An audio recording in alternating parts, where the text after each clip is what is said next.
This is update number 5. The last update was from about 6 or 7 months ago. And work has been done in the past 6 months. I just haven't posted any videos or pictures of it. This shows the bridge currently as I'm running through some of the video and it's showing the Pennsylvania Reading seashore line as it goes across the bridge. Was just a quick run by. This will be the O-scale rail yard with 2 left-hand switches or turnouts here. They're going to be both remote operated. This will be 3 tracks in this area, generally flat, and then coming around the curve into the town. I'm going to pause it here for a second. This shows a difference of scales or forced perspective.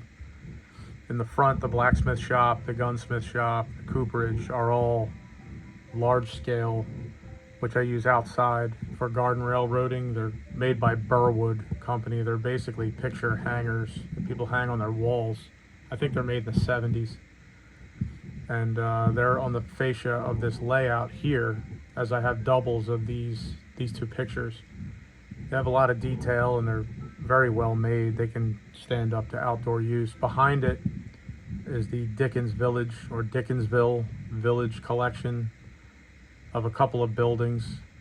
They're more of an O-scale size building that runs by that track. This shows the passenger train going by in O-scale. And then behind it, these buildings back here and the backdrop are all a combination of HO scale and N scale from my previous 2 layouts.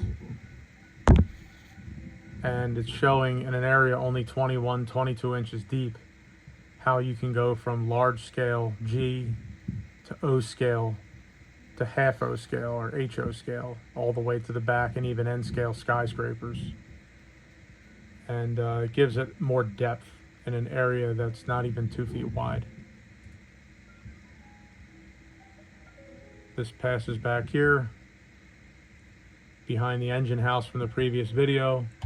Quick top-down view. This track wasn't here before. I added another 10 inches of track just coming out since I had it spare to give a view of both sides of the building, so you could pass a car or an engine right through the building to the other side. Closing this out, moving to this next section.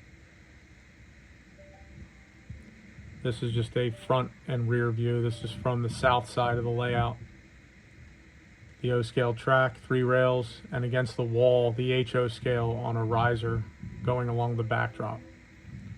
The 2 remote switches will be wired in one of my next projects. This is just one of the dummy engines sitting on the track.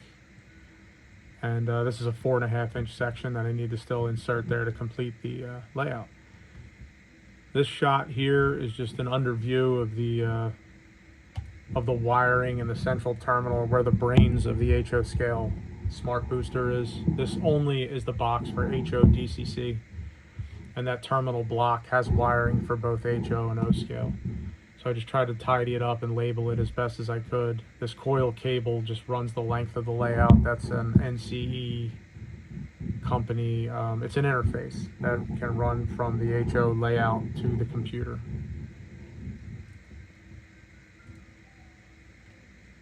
Tried to zip tie them as best as I could around the length of the layout because these wires are very easy to snag.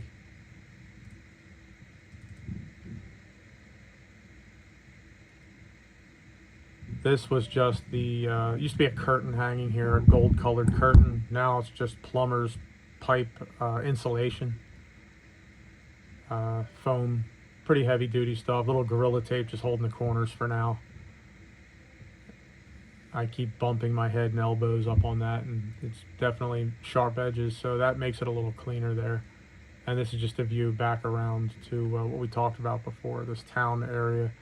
Zooming in, I popped a mirror behind here like I did on the previous layout. This is to double the size of this appearance of the building and the engine house.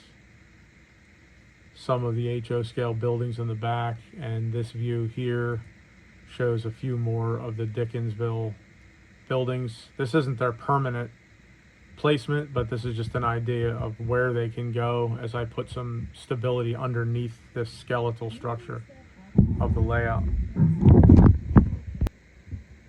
Panning over to this corner. Just going to pause it real quick here.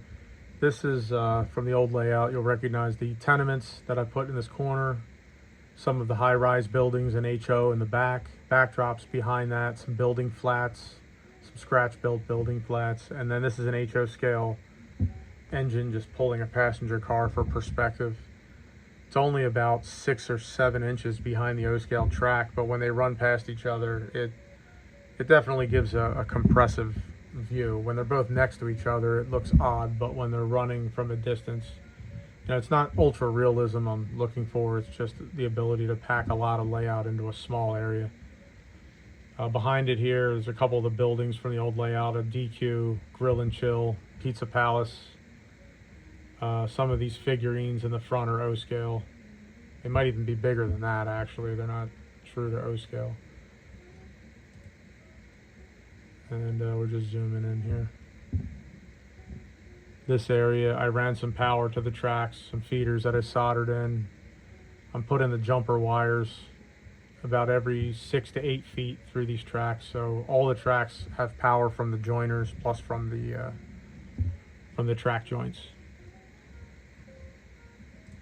And then the final one,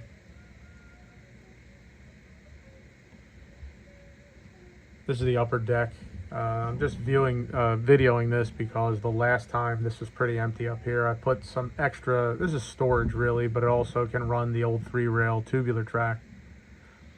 And I put some backdrops and pictures up here. Nothing of a lot of detail, but just to make it look better than just plain walls. 3 tracks plus the main line running around. A lot of the O-scale stuff is stored up here. It can run on the upper deck. That's made for just continuous running. And going back to this corner, we're going to finish up with this little button to switch. This is just to interrupt power to the turntable that I wired in, which is isolated from the HO track. Tough to see from here. It's out of reach. I actually have to get up on a step ladder to reach this by hand. It's manually operated, but it's very rarely going to be used. It's just a turntable that allows me to turn an engine around in the corner and send it back in the direction it came from. And these 2 tracks here, this turntable and this track, are both just storage tracks. They're staging, so I can place cars on and off and run them back onto here. This little turnout you can't see yet is going to be the main line coming around the curve. And the button that I showed you earlier on the fascia just turns the power off to this area, so we don't have running locomotives that have power or drawing power from up here, like this one, for example. This concludes until I finish up this corner, and we'll be able to have multiple cars running in the future. See you next time.